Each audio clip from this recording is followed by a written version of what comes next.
this event, and I'm going to ask you a favor. When you see people out there in a light blue shirt with the U.S. Rowing or with the referee logo, take a moment and say thank you. These people are volunteers. They do a lot for our sport, both at this event and at every event that you participated in. So just take that extra effort and say thank you when you see one of those referees. The other thing I'd like you to do is pat yourself on the back. You're all graduating seniors. Your career in high school, middle school, whatever it is you started rowing, I like to think was a wonderful experience because over 90% of you have already committed to rowing at college. So something's gone really, really well there. So congratulations to you for the effort that you put in, not just academically, but also to the sport. And as you get into college and you evolve, always look back at this time as a great time in your life, the friends that you have sitting to your left, to your right, and the underclassmen, obviously, that may be in the back of this marquee. How many of you have parents here this weekend? All right, I want everybody that's graduating to stand up, turn around, and give a wave to the back, because the parents are a big part of why you're here. Everybody, even if they're not there, just say hello to your parents, right?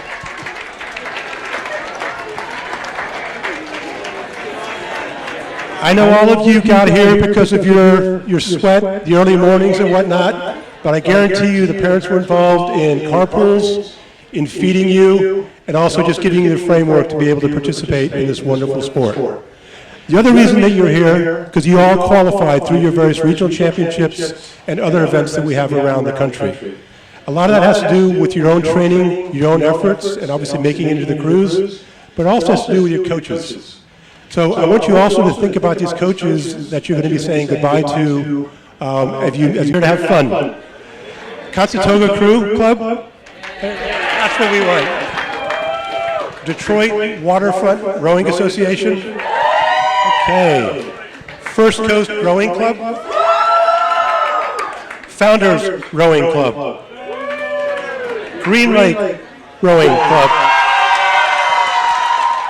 Indianapolis Rowing Center, Long Lake Rowing Crew, Los Gatos Rowing Club, Marina Aquatic Center, Marina Aquatic Center Junior Rowing, probably the same group, the Miami Rowing Club,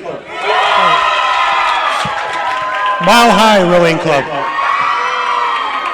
Milwaukee Rowing Club, Minneapolis Rowing Club, Nereid Boat Club, New Canaan High School, Newport Aquatic Center, Oakland Athletic Rowing Society, something about California, Oregon Rowing Unlimited, Orlando Area Rowing Society, ORS. That's my hometown. Pacific Rowing Club. Queen City Rowing Club. Redwood Scullers. Resilient Rowing Club. Rochester Rowing Club. Rose City Rowing Club. Sacred Heart Academy, Sarasota Scullers, South Jersey Rowing Club, South Orlando Rowing Association, Milwaukee Rowing Club, Three Rivers Rowing Club, Junior Rowing, apologies, Triangle Rowing Club. Anybody here unaffiliated? Vancouver Lake Rowing Club. Walt Whitman Crew? Walt Whitman High School. Okay, you get two. West Cambridge Rowing. Westerville Crew. White Marsh Boat Club. Whitman and Whitman Crew. All right, so we have a couple of speakers, but before I do, there's a couple of highlights about this group that's in front of us, so for the people in the back of the room. As I mentioned before, We have 90% of you that are going on to college to row, not to row, excuse me, academics and row. Get my priorities right? Many of you are scholar athletes. We've got musicians. We have, who's here, who, put your hand up if you're going to the military.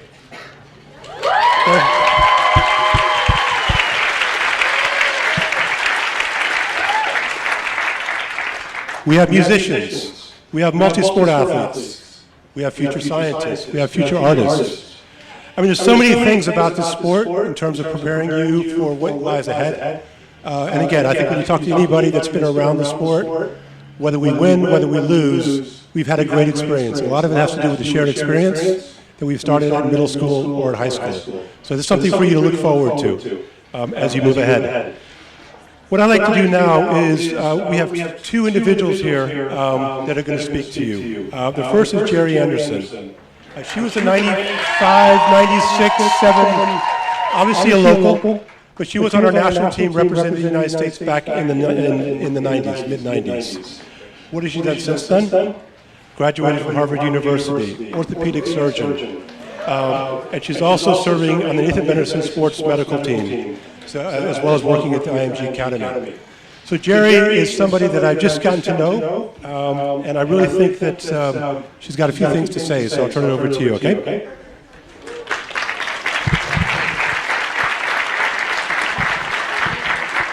So my name is actually Sarah Simmons. So nobody told me how long I was going to be speaking for.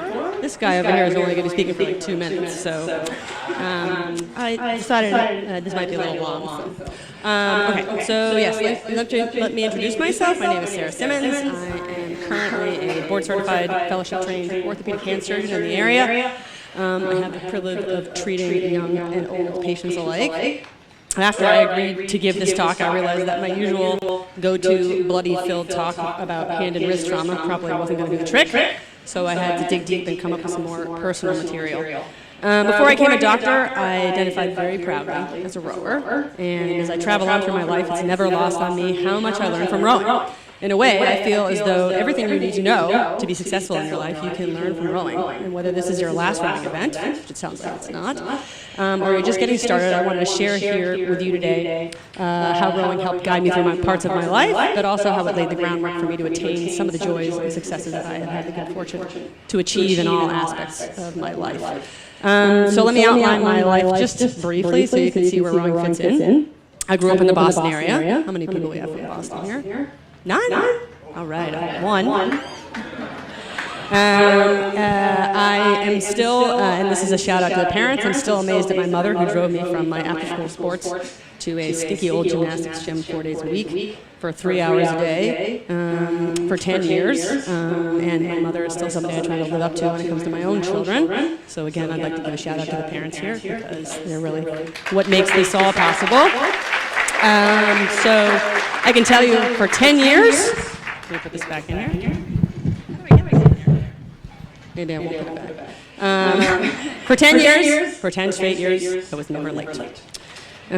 So I started rowing at 16 for Buckingham, Brown and Nichols School in Cambridge, Massachusetts. I had previously been a lacrosse goalie, and it didn't take too much for me to move out from being target practice for a bunch of competitive women throwing little rubber balls at me. I rowed for BB&N for 3 fabulous years, making friends that I still talk to today. And at the end of my senior year in high school, I somehow managed to get myself invited to a camp for the junior national team. After accomplishing another astonishing trick of making the last seat in the women's 4, we went on to row at the 1990 Junior World Rowing Championships in Anglet, France, where we came in 7th. And while the result wasn't stellar, getting a chance to compete at an international level really created a monster in me. I had trained hard in high school and as a gymnast, but the women coaches that I had a chance to know during the experience exposed me to a level of dedication and hard work that I didn't know existed. So let me tell you what it's like to go one of those camps in case you haven't been to one. The camp was held somewhere in the middle of nowhere in the Midwest, and I have to tell you, for those of us from the Northeast, the Midwest and the middle of nowhere is kind of interchangeable. So I can't even remember what state it was in. I think it was in Ohio. I'm really making friends here. Let me tell you what I do remember. I remember being the shortest person there. I remember everyone knowing each other and me knowing no one. I remember thinking that my pathetically slow erg score was tattooed on my forehead and everybody was judging me for it before I stepped into a boat. I remember it being oppressively humid, and I remember being terrified. As I got, the day I got to camp, of course, I got put in a room that looked like a jail cell with 3 other women that looked like they wanted to and actually could eat me for lunch, both figuratively and literally. When I went to unpack, I realized that while I had remembered my alarm clock and my pillow, I had forgotten all of my socks and underwear. If somebody had offered me a ride back to the airport at that point, I probably would have taken it. Why had I wanted to be here so badly?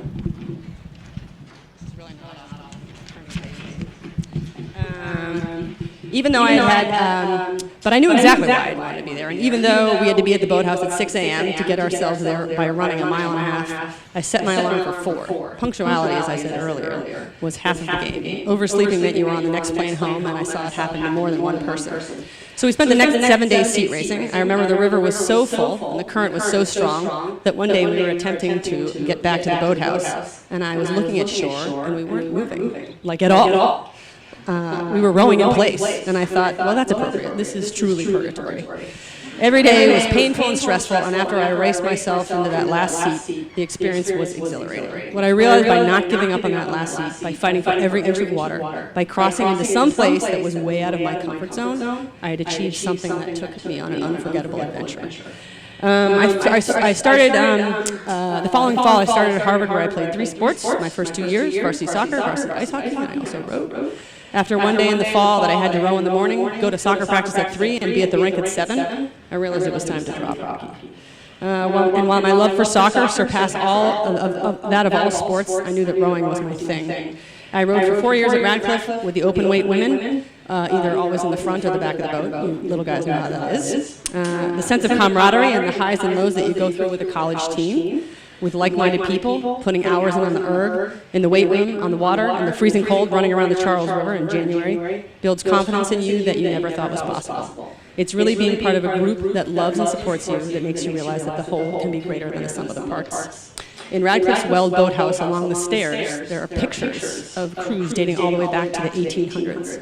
And as I walk up those stairs now as an alumnus, I realize 100 years from now, some young college woman will be staring into my eyes at that picture of me on the wall with my boatmates, just like I did when I was there. Connect a legacy of seeing how hard we could push ourselves, how high we could aim, and learning to deal with the heavy weight of disappointment when we lost. Never losing meant you weren't expecting enough of yourself. After college, I went on to row for the lightweight women's national team, and that came with a whole new set of challenges. When you're 5'8" tall, weighing 57 kilos is a hard number to achieve. I went from living in my college dorm room to living at the National Team Training Center in Chattanooga, Tennessee. Making that team was hours of pushing yourself to your outer limits. In a lot of ways, it was pure misery. Eating nothing but cabbage soup, 6 hours a day on the water, learning to close my ears from the constant banter of the naysayers around me, learning to steer the coxless 4 with my foot to avoid the dead livestock that would float by bloated after a lot of rain, was in part an exercise in seeing how much you could handle. And these were, in a weird way, important lessons about knowing how to survive under duress that made you stronger. We used to regularly do hours of power on the rowing machine, and I can say many times during these sessions that I had tears streaming down my face. And after hours of one-legged box jumps, many sessions of understanding what to change from the jumping up and down and wild gesticulating by coaches from their launches, many foregone candy bars, and seat race after grueling fight for every inch seat race, I became the stroke seat of the lightweight women's coxless 4. We moved to San Diego to the Olympic Training Center shortly after our time in Tennessee to prepare for Worlds in earnest. My closest teammate and San Diego roommate at the time, who I went through most of my national team years with, I remember would wake me up in the middle of the night because of crinkling of food wrappers on the border of Tijuana, and there's also a prison there. We would see people crouched down hiding behind the cactuses, and we weren't sure if they were illegal immigrants or prisoners, but it sure made us run home faster.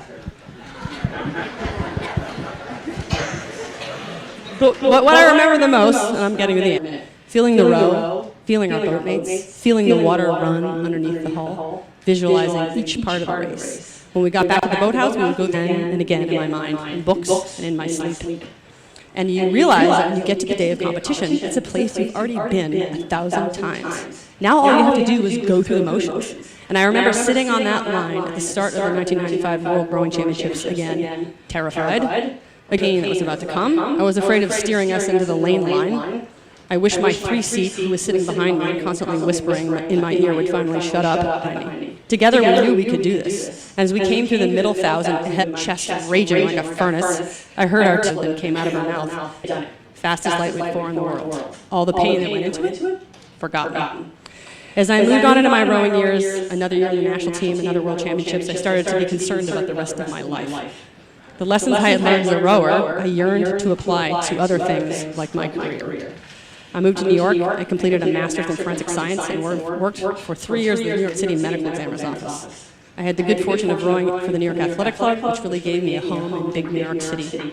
I moved from Southern hospitality and dead cows to getting up at 4 a.m. to catch the morning train on the New York subway to get to practice in dead people both in the Hudson River and at the morgue. I was a little lost, hoping to aim high but not knowing where to shoot. I finally decided I couldn't avoid my destiny any longer and started medical school in the fall of 2001. Upon finishing, I applied to match in orthopedics and failed to get a spot.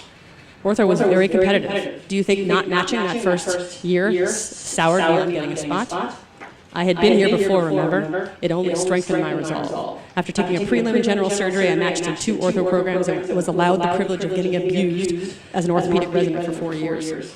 As I had my senior residents and attending surgeons beating down on me after my 30th hour awake, it was no match for what I had already been through. Rowing had made me strong and durable. My assuredness that I could do this was unshakable, even when I was the only female in a room of 12 orthopedic residents. The knowledge I had gained about knowing how to prepare for a particular event, whether it was a race, a talk, or an operative case, had already been laid. Rowing had even came in handy when I had to hop on a hospital bed to pull a hip back into its socket. It's a job for a brute, but it was never a match for me. So as you head out into the world now to reach your goals, to get your career, to find your destiny, whatever it may be, remember, by being here tonight, you will already have the skills to achieve whatever it is you're looking for. All you have to do is believe it and apply it. Keep it fun, surround yourself with good people, aim high, and don't fear disappointment. Don't take anything for granted, and don't take yourself too seriously. Enjoy the ride of life like you have enjoyed every row. Thanks, and congratulations.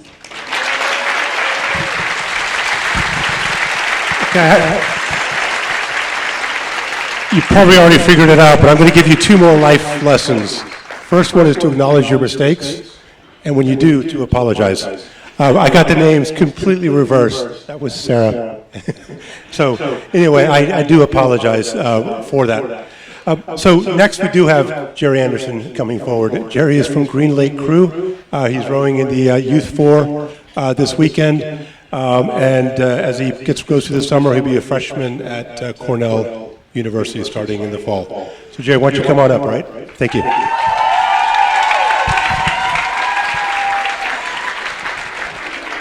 Hey everyone, it's great to be here celebrating the class of 2019 at the National Championships.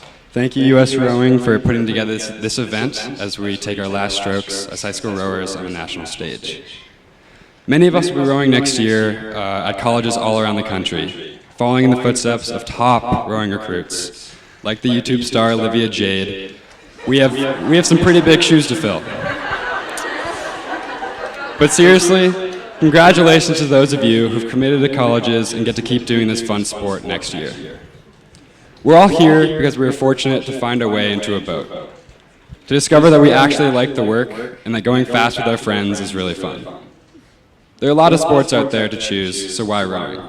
What makes us come back every year? Rowing is honest. You can see the results of your work through your splits on the erg and the analytics of your power curve. But it's not just the numbers. There's the rivalries, the exhilaration of races won, walking into the boathouse at dawn knowing that your teammates will be there, and the friendships that will last a lifetime. Really, it's pretty simple. Rowing is fun. It has to be.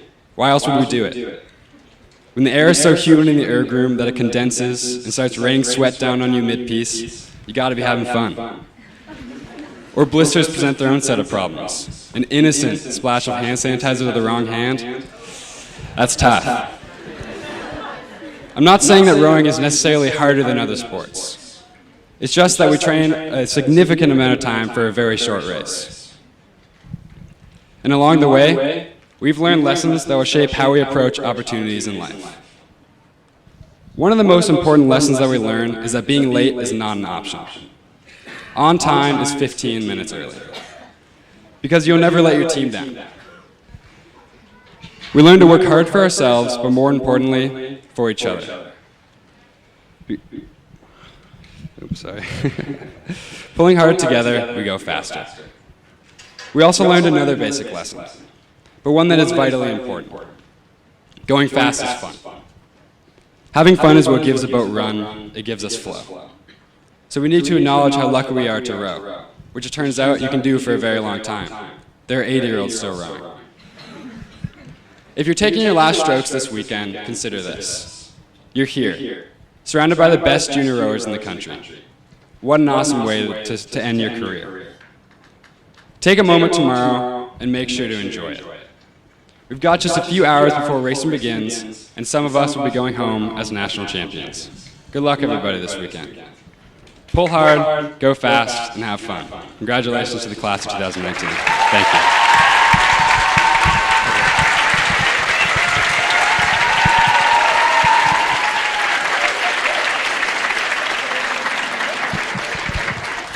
This is why I do what I do. I get to listen to people like you. Nice work, Gary. So we're going to wrap this up. First, where's Steve Rodriguez? I see you. Can you come up here, please? So I talked earlier about our partnership with Senka, and this is the organization that runs this facility, and I think it's really been, become a very vital part of the rowing community, not just here in Florida, but throughout the U.S. and also internationally. Steve and I, with a lot of the people in the navy blue shirts, are going to be back here in about 6 weeks, hosting the 3rd World Championships in a row. We had the Senior Worlds, we had the Masters last year, and we have the Under-23s coming up. But Steve, I just wanted to say thank you on behalf of U.S. Rowing and all these athletes for everything that your team's doing. Okay, thanks a lot. Okay.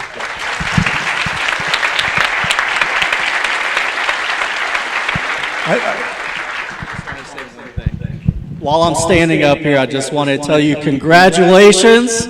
It's that awesome accomplishment, A, to be here, and B, to graduate. So I remember I graduated many, many years ago, and I remember it like it was yesterday. So have a good time while you're here this weekend.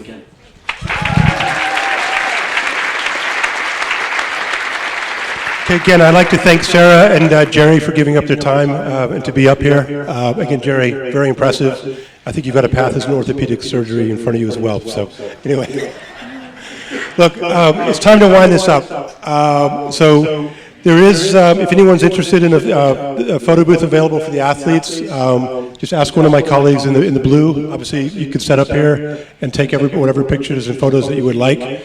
But I would also just kind of close on, where's Connor from South County, Virginia? Put your hand up.